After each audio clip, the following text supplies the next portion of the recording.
dismissed every accomplishment I've made. You've talked about my father. Well, you call me an entitled millennial, I call you a carny succubus, because the dirty secret about you, the dirty secret is you need this generation more than it needs you. What up, y'all? It's KMB, the Sexy Ninja, in the place to be for a Paper Saber universe, and this is the New World Podcast, brother. And we're talking about Dynamite, January 22nd, 2025. Tony, Excalibur, Taz on commentary. We're in Knoxville, Tennessee, at the Knoxville Civic Auditorium and Coliseum. An auditorium. It really was a small venue. So small that they had to shrink the ring entrance itself down, which WWE has done before, changing things up. But now they've shrunk their ring entrance because they can put more fans in arenas, so they can see everywhere and anywhere. But yeah, no, I said last time with that last where we were last week, the small arena or auditorium, whatever, it fits what's going on now. You can shoot from all angles, everywhere, there's people, and it's a much more personal environment. I think it gets back to the roots of where AEW started, where it came from and everything like that. So back to the indie scene and whatnot. And I don't want AEW to be that. I would rather them fill arenas and fill stadiums and everything like that. But, I like it. I personally like the choices of venues because it just feels more personal. The crowd is there. You can see the crowd having fun, booing, cheering, just being like, what's going on? So I like the small arena feel of this era of AEW. Personally. It just feels more intimate. But we started off with Tony Schiavone bringing out Will and Kenny. And I totally, when they were going back and forth, and Will's like, hey, I've changed and I've done this and I've been trying to build AEW. Mox has got the title hostage, but Don Callis' family keeps getting in my way, blah, blah, blah, blah. And then all of a sudden here comes Don Callis and everything like that. I'm just like, But my favorite part about this is, like, I totally forgot these two faced off at Forbidden Door, and Will stabbed him in the head, and Kenny's like, I'll never forgive you. Oh, never.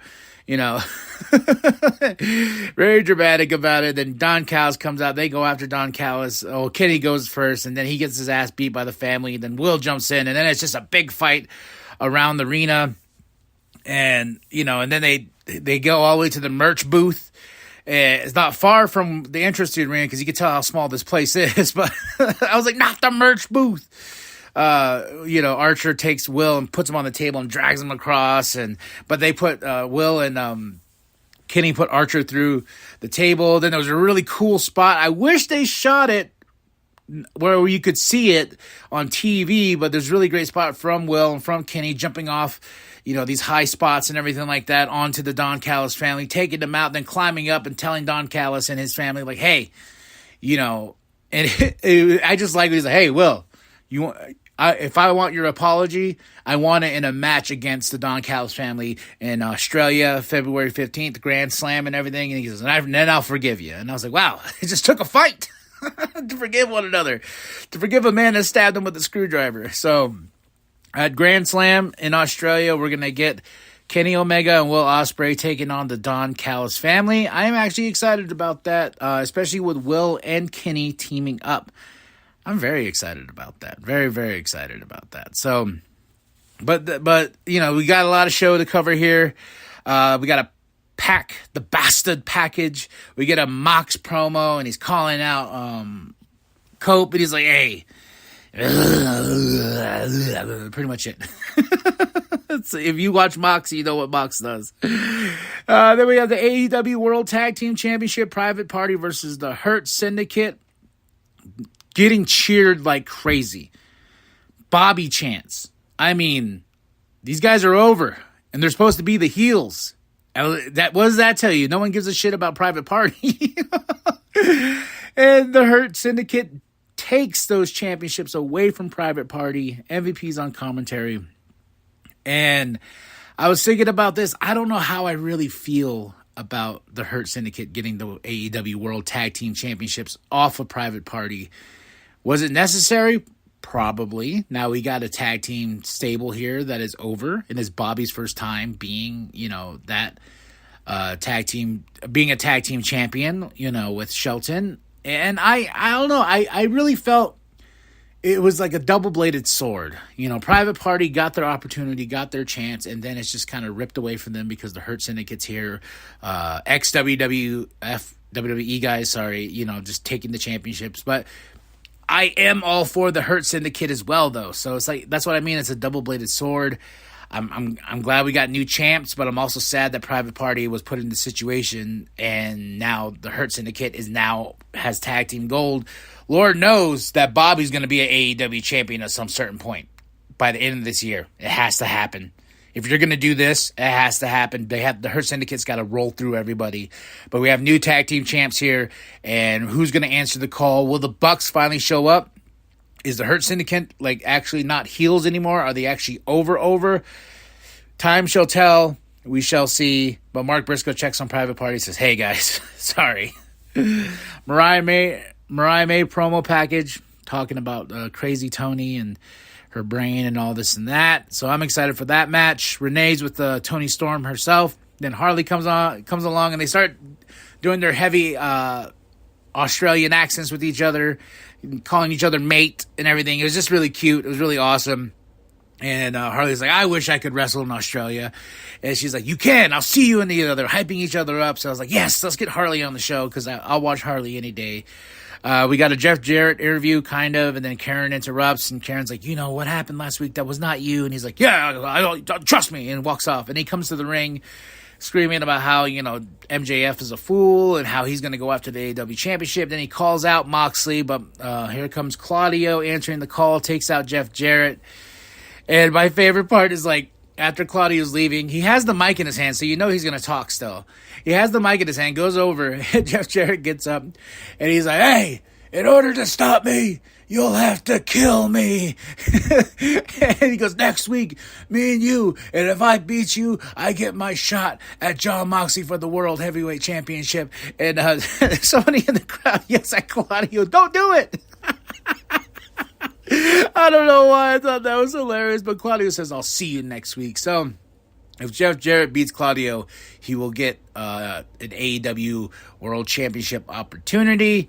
I just don't know what we're doing here. I don't understand the MJF thing. Do I like Jeff Jarrett? I do like Jeff Jarrett, but I'm not it's just I don't want to see him go for the championship. I feel like, let's settle the beef between him and Jay Lethal. Where did that go? Where the hell's Jay Lethal? Where the hell's the rest of the crew? We got a Megan Bain package. She showed up last week in the Gauntlet match. Good for her. Good for her. Hangman. Oh, wait, no. Sorry, I totally skipped over this. What's next right here? Oh, yes. Then we get an AR Fox and Swerve match. Of course, Swerve's going to get the win. Ricochet tries to come out with his golden scissors, and then Prince Nana chases him off. And Swerve beats AR Fox. Then Ricochet comes on the Tron. He's like, hey, and it's funny. He has the scissors, it's such the small point into Nana's neck, and he's like, I will cut you like a fish. He's like, and he does the stupid aha line. And I was just like, oh, that's annoying. But he's a heel now, so he has to get under our skin. But yeah, and I was like, Nana could easily slap. I know he's a cowardly manager and everything, but I was like, you could just knock the scissors out of his hands. Just saying. Swerve gets mad, and Swerve goes to the back. Then we get a match here that's supposed to be Hangman versus Squash, but first MJF comes out, tosses out Squash Gang, and he's going on, and I gotta say, I am very sad about this. I am very, very sad about this, is the fact that I used, when MJF was on TV, and it was MJF time, oh man, I got excited. I get the popcorn, I sit in my chair, I'm sitting there like, oh my goodness, I'm so excited, it's MJF. And he's boring. This promo was boring. Going after Jeff Jarrett again, and I was just like, I don't care. Wow, Tony, you made me not care about MJF. you know, you could go back to last year with the brochachos and everything like that. I was so for MJF, like especially when he became champion. I wanted that title reign to last forever. And now he's dwindled and watered down, and I do not care about MJF. That is insane. It's insane because I loved MJF, you know? I'm just sad about it. I'm just really, really sad about it. I don't know what to say, because how you took somebody who was over like crazy and now he's just boring. Yeah. So just sad days, man. And then Hangman Adam Page comes out.